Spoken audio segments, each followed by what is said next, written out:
여러분 안녕하십니까? 신기한 한자 공부. 오늘은 붙을첩을 보겠습니다. 붙일첩이라고도 하죠. 병장첩책에서 첩이 됩니다. 같은 말은 병족첩책이라고 합니다. 이때 족은 조리대족 또는 가는대족이라고 하죠. 참고하시면 좋겠습니다. 병장첩책을 네이버 사전에서는 병풍처럼 접거나 펼 수 있도록 만든 책이라고 되어 있습니다. 여기서 병풍이란 말은 바람을 막거나 가리거나 또는 장식용으로 방 안에 치는 물건을 가리킵니다. 그러면 붙일첩을 보겠습니다. 위에 한자에서 왼쪽 부분 조개패가 부수가 됩니다. 총 12액입니다. 위에 한자를 보기 전에 쥘부채에 대해서 잠시 살펴보겠습니다. 쥘부채 모습이 보이죠? 이쁘게 보입니다. 쥘부채는 이병주의 소설에서도 쥘부채가 있습니다.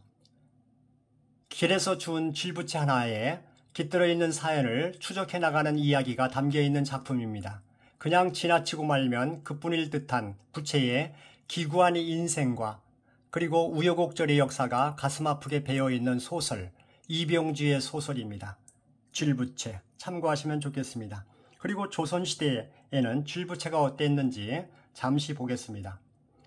옛날에는 에어컨이나 선풍기가 없었죠. 휴대가 간편한 쥘부채는 여름에 외출할 때는 남자 여자 누구나 들고 다녔습니다. 그런데 조선시대 태종 때에 외출 시에 부녀자들만 쥘부채를 금지하여 남자들이 전용물이 되었다고 하네요. 그 후에 사치를 막고자 쥘부채에 사치스러운 치장을 못하도록 계속 금지하였으나 잘 지켜지지 않았다고 합니다. 예전에는 부인들이 자신의 머리 외에 다른 머리를 얹거나 덧붙이던 가채가 있었습니다. 가채, 더할 가자와 다리 채자가 쓰이죠. 그 무게에 의해서 목뼈가 부러지는 여성이 생겼습니다. 장식을 더한 가채 비용이 너무나 비싸서 혼수의 사회 문제로도 번지게 되어 조선시대 정조임금님은 가채 금지령을 내렸다고 합니다. 금지시킬만 했네요. 그래서 쥘부채는 조선시대 태종 때부터 외출 시에 여자들만 휴대를 금지시켰다고 합니다. 쥘부채의 가장 큰 사치로 보는 견해는 부채살이 개수라고 하는 말도 있습니다. 쥘부채도 남존여비의 시대의 이유로 제한한 것일까요?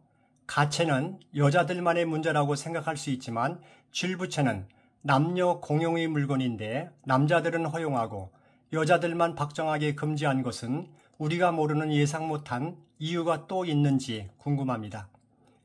정확한 이유를 아시는 분은 댓글을 남겨주시면 고맙겠습니다.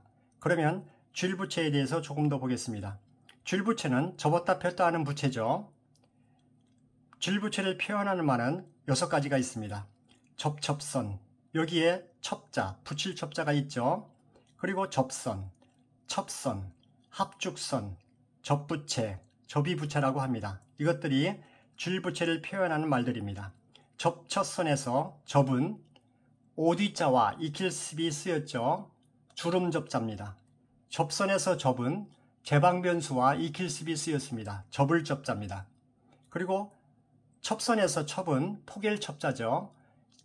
2번 영상 참조 바랍니다. 전셋집들로 기억한 적이 있습니다. 그리고 첩선장이 있습니다. 부채를 만드는 장인을 말합니다. 백첩선, 흰 종이를 발라 만든 쥘부채죠. 오첩선, 까마귀 오자가 있습니다. 검은 칠을 한 쥘부채를 말합니다. 그리고 일본에도 쥘부채와 둥근부채, 즉 원형부채가 있습니다. 쥘부채는 2가지가 있는데 센스라고 합니다. 또 하나 오욱이라고도 합니다.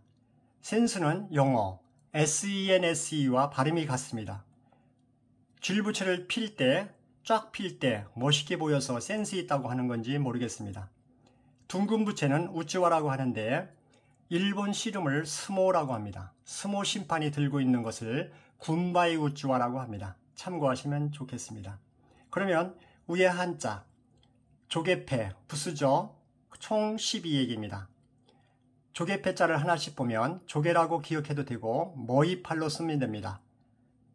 네모 형태 입구를 저는 마로 봅니다. 가나다라 마.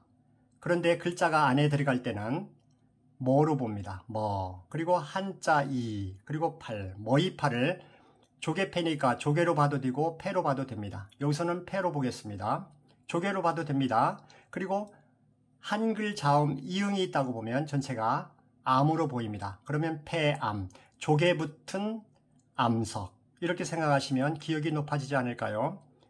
발음하시기 전에 암석이란 말은 지각을 구성한 단단한 물질로 돌과 암석은 같은 개념입니다. 돌보다 큰 바위가 있습니다. 부피가 매우 크죠? 매우 큰 돌을 바위라고 합니다. 족에 붙인 암석 또는 족에 붙은 암석, 이것이 폐암이다. 폐암이 붙일첩입니다. 이런 생각을 하시면서 발음하시면 되겠습니다. 붙인 폐암 또는 붙을 폐암. 발음해 보겠습니다. 폐암, 폐암, 붙일첩. 폐암, 폐암, 붙일첩. 폐암, 폐암, 붙일첩. 써보겠습니다. 머이팔,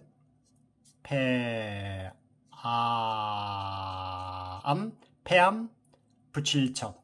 감사합니다. 좋아요, 구독 부탁드리겠습니다. 건강하시고 복 많이 받으세요.